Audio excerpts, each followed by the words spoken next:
I'm going to challenge you to do something today that is a little bit outside of your comfort zone, probably. And there are places that you think that you are weak, that everyone knows or everyone's judging you about. And it's probably, with the right spin, your greatest strength, something that you are actually quite exceptional at, but you keep selling yourself short. So that's what we're going to dive into today. Hey, you leader, entrepreneur, business owner, solopreneur, whatever you call yourself, we know you're a visionary business builder, wealth seeker looking to combine a passion for doing good with leading consciously. It's time to shift from a traditional focus of pure wealth accumulation to one that integrates well-being and fulfillment. You're here for a purpose, and it's time to shine your light. So here we go.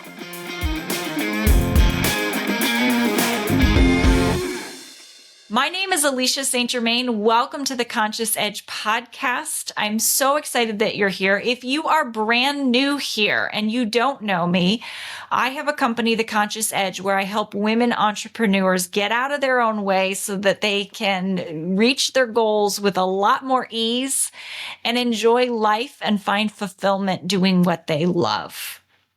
So I have been thinking a lot about this concept of weaknesses and strengths. And I was coaching a group a couple weeks ago, and they were coming up with all of these worries that they had: imposter syndrome, being a fraud, not feeling like they're enough, wasting resources, being full of themselves, all of these concerns and worries that they had in going about doing their businesses. And it's quite normal for these things to come up. I hear them all the time. This is a big part of the work that we do, is rewiring the brain for to move it into alignment with what you want in this world. And one of the things that I have learned over time is that these big assumptions that we have, if you're not familiar with the concept of a big assumption, it is something that you believe to be true about the world and the way that you exist in it. So essentially, if a certain outcome happens, like that you perceive as being bad, something that you're protecting yourself from, then a bad thing will happen. So if something you're worried about comes true, then a bad thing will happen. And after talking to so many people about these big assumptions, one of the things that I noticed is that these big time bads, these worries that people have, of these worst fears, worst case scenarios that will come true, are a little window into what people value most. So for instance, sometimes, like for me, my big assumption is that I have worked with and lived with for years is that if I highlight myself as an expert, speak, coach, do all of these things, then I will be perceived or be a pompous, egotistical person. It's something that that's kind of always been there for me. And I have to consciously manage my mind around it in certain circumstances. I've done enough work to this point that I wouldn't say that it's part of my everyday, but when I am feeling particularly vulnerable, maybe there's an intense situation that comes up, or when, I'm tired, or I'm hungry, or I'm not at my best and my mind isn't working at its best, I have a natural inclination to try to make myself small in order to avoid being seen as or being a pompous, egotistical person. So I will catch myself from time to time going into that. So for that, being that my big time bad or worst fear is being this pompous, egotistical person, humility is something that I highly value. And for a long time, I thought it was humbleness, but humble means small. And I think some of that comes from our upbringing and training that, women, we should be small, or that you don't want to get too big for your britches is something that I often hear people say. But the truth is, humility is knowing your worth, and without thinking that you're above someone else or better than someone else. So that's something that I have learned, that I very much value humility, not so much the humbleness, because humbleness, making yourself small, a lot of times for people can lead to like not worthy. And so a lot of the women that I work with really have at the deep, as we get down into the deeper layers, there's this realization that maybe they're not feeling worthy of being paid generously, worthy of people's time, worthy of taking up space, worthy of using their voice to be heard. So many different places where this comes up. So I thought it would be interesting to go through a few of the big assumptions that people have, and some of the most common ones that I see come up, and talk a little bit about how that relates to your value system, and then how these fears or weaknesses or things that you're afraid of actually can be spun to be your greatest asset or one of your superpowers. See, the thing about superpowers is they can be used for good or evil. And a lot of times, without some intention and mindfulness, people are using their superpowers against themselves. And it's self-sabotaging, when in fact, a little bit of a tweak and these superpowers can be used for extraordinary good.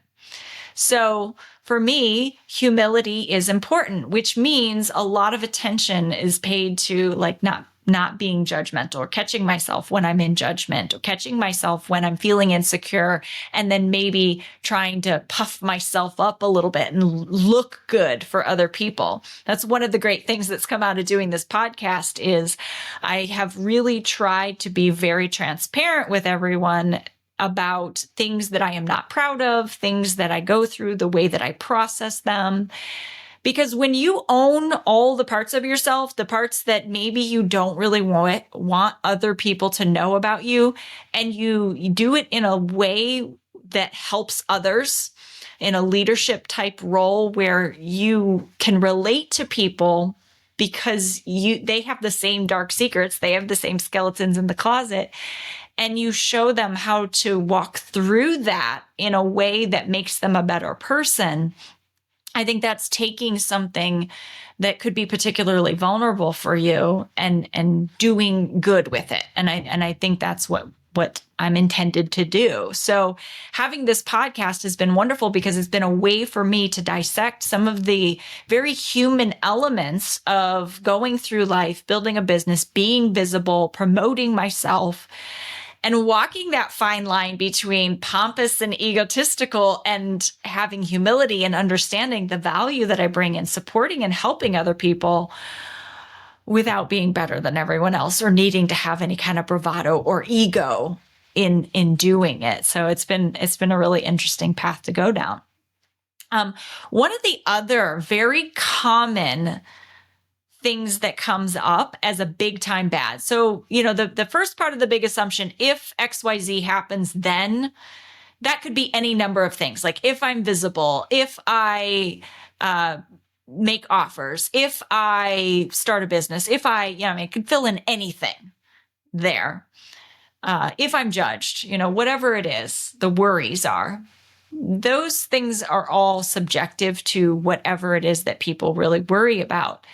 What's interesting is the big time bads, the things that people are most afraid of coming true if their worry actually happens or comes forward.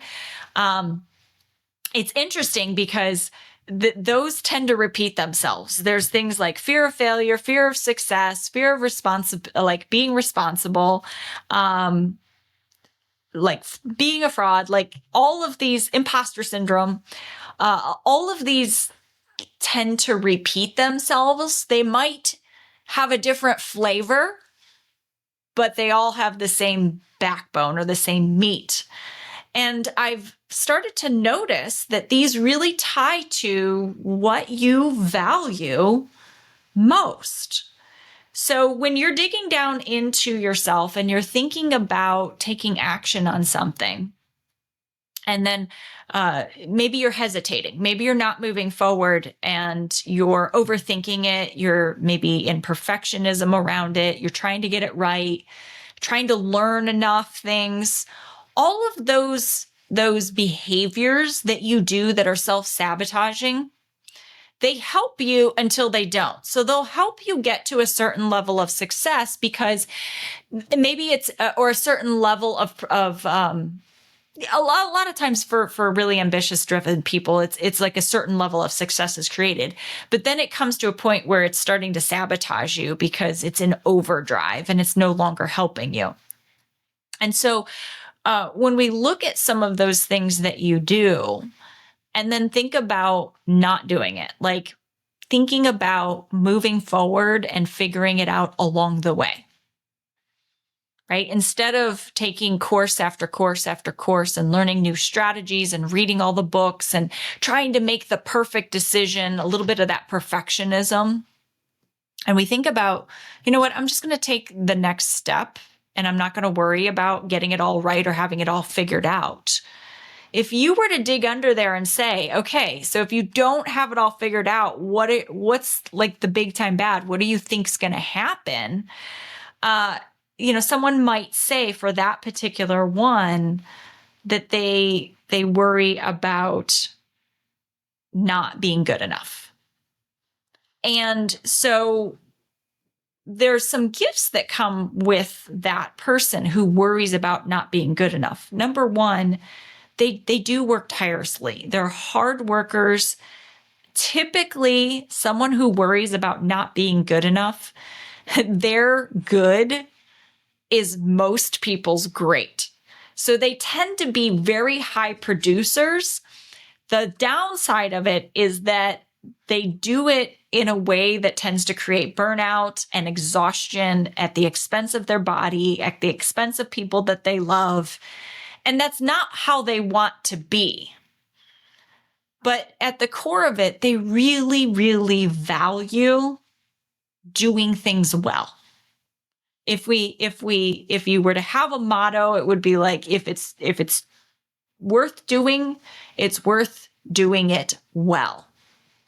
And a lot of times this not good enough is related to worthiness. And so one of the pieces of coaching that I would give someone around worthiness who has this piece come up is to do worthy things, like to do things that build your self-esteem. Because chances are, if you're doing worthy things, you're going to want to do them well. And when you do them well, you're going to then produce good results, feel good about yourself, and it's going to continue to build that worthiness. So it's a little insight into your value is that you really do value doing things well, which is why you worry about not doing them good enough. So when you think about this, like, oh, I'm worried I won't be good enough, you could turn that into a value or a skill that you have a commitment to producing high quality good work. And when you spin your story in that way and you think about your commitment to producing high quality good work, it feels better. It motivates you more than it makes you want to self-protect. And so if I look at the world through that lens, like I want to do good work, then I'm going to ask myself, okay, what is needed in this situation in order for me to get started? And then it's about taking the next step. It's not about gathering all the information and then taking action. It's realizing that your confidence and self-esteem is built in the process of you doing it. So again, that's a little tweak or a little spin on that. Another one that oftentimes comes up when we track through things is being a fraud. So this piece around being being a fraud. And a lot of times where this will show up is in situations where someone wants to maybe do some public speaking. They want to get visible on social media. A lot of times fraud comes up in the social media piece. It's very closely linked to imposter syndrome. And I think imposter syndrome and fraud are linked.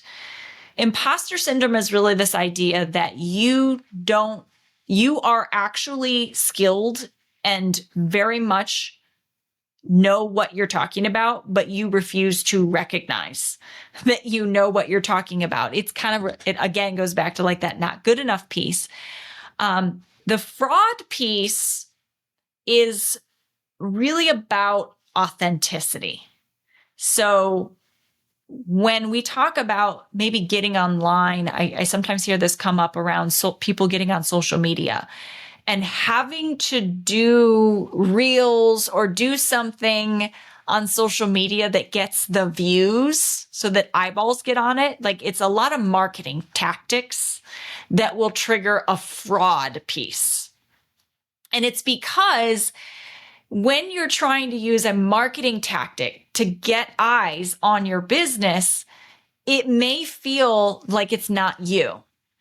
So that tells me when someone is worried about being a fraud, like their big time bad is being a fraud, authenticity is super important to this person. And in fact, when you are around someone who you perceive as being inauthentic, you like have this repulsion, like you want to get away from them if they're being inauthentic, because authenticity is really important to you, which is a beautiful thing. This is a wonderful value.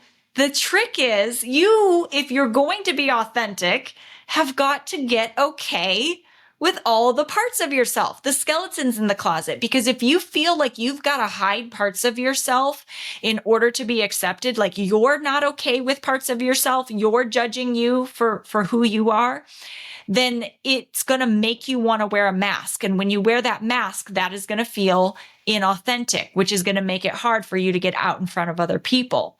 So for authenticity, this is a wonderful value to have and be okay with all of you, which means anything about you that you might deem as embarrassing,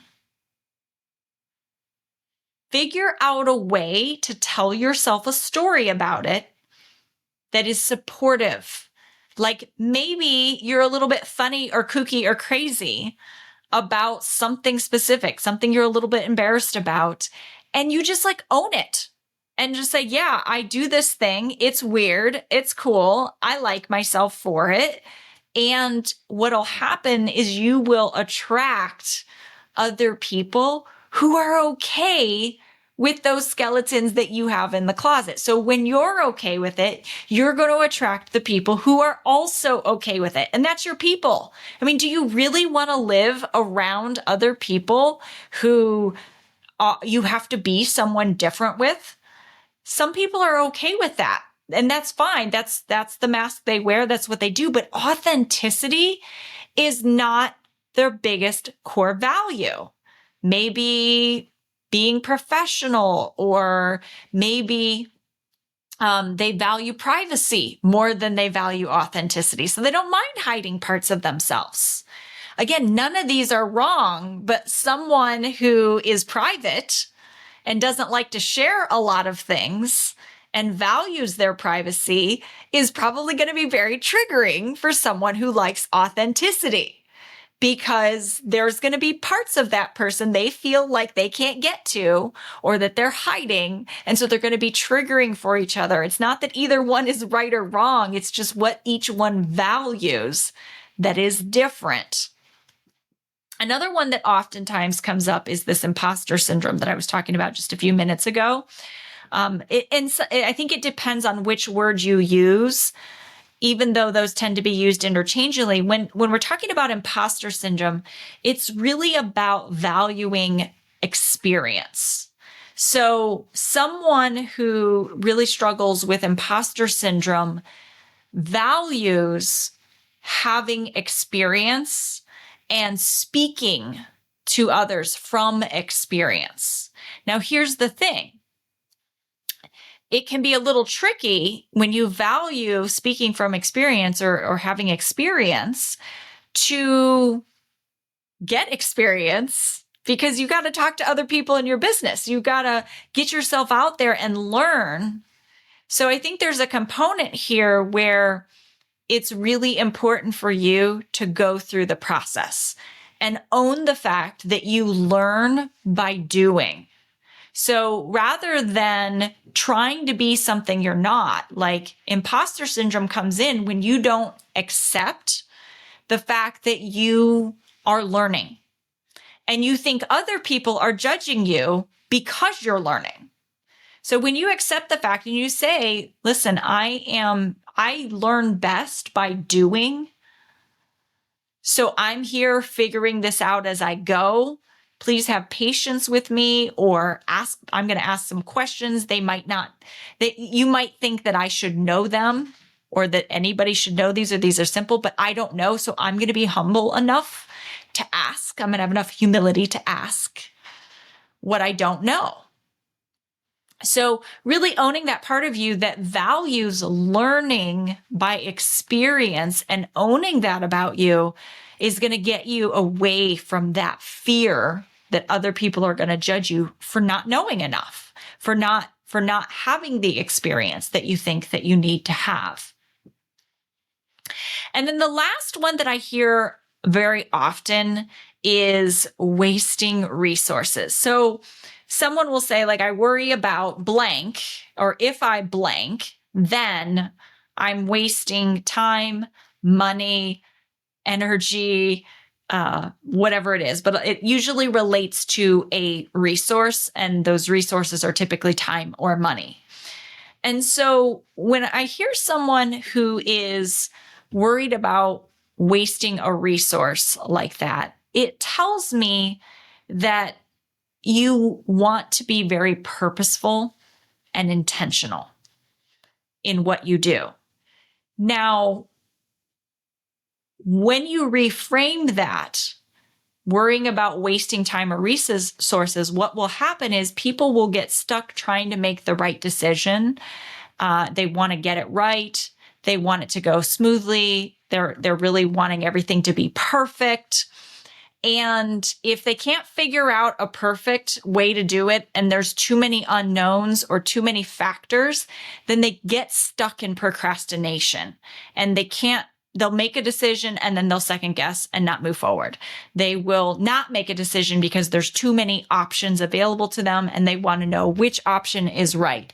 They will defer to other people and want other people to tell them what to do because they want to get it right, because they don't want to waste this time or this money of these resources.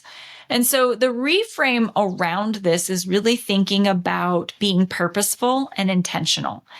And it's not about getting a right decision. In fact, you could do everything right, and because of factors outside of yourself, something happens and it still doesn't work out the way you want it to. So this is very possible, something that can happen. This is talked about in the psychology of money, about how there is no formula truly for money. There's a way, there's a strategy or a tactic for making money. However, there's an entire chain reaction of things that can happen in the economy that affect your situation, your business, your deal, the way people are buying, what people choose to do, how people invest, whatever it is, that you have zero control over. And you have no idea when that thing, that natural disaster or that thing will happen, that war. And you have no idea what the cascade effect will be as it ripples through the economy. So you can literally do everything right, and it still doesn't work out. And somehow you might make that mean that you were wasteful.